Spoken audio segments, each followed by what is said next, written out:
It looks nice now, but let's see where we started. Starting to abate the alkaline corrosion on this Gottlieb or other manufacturer Night Moves MPU. I've clipped a bunch of components and I removed the remainder of the legs from the back side of the board. I always remove and replace the daughter card because I'm never sure what I'm going to find under there. Night Moves MPU, made by a company other than Gottlieb, but they use Gottlieb technology, and it had quite a bit of corrosion over here in the battery area, the reset section, so I've scraped it completely. Added a CR2032 coin cell battery to back up the memory for the CMOS 5101. Replace that input filter cap.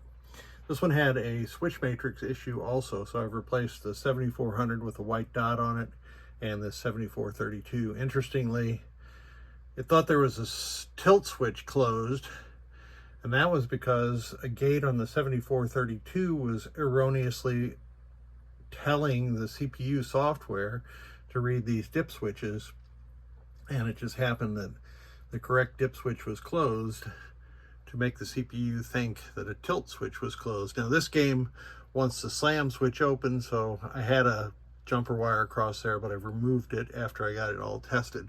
And the game was missing the 2732 at the prom 1 position, even though it's the second prom. We are in test mode, and I'm going to jump straight to lamp matrix testing, or lamp testing. There's no lamp matrix in Gottlieb games. And I had just gotten done playing a couple games of Robo War, so I know that the CPU is good, but we will test it anyway.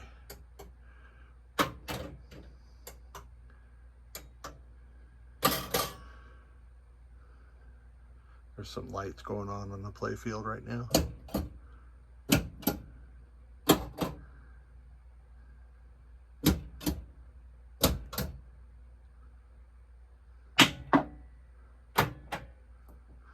Solenoids are good. Let's test the switch matrix, which I've just repaired. Going across the diagonal, you should see all multiples of 11.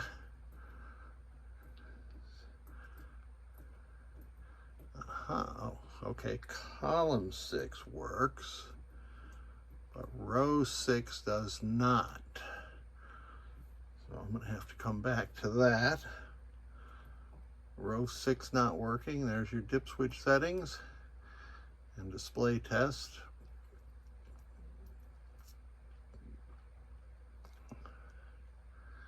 Looks good.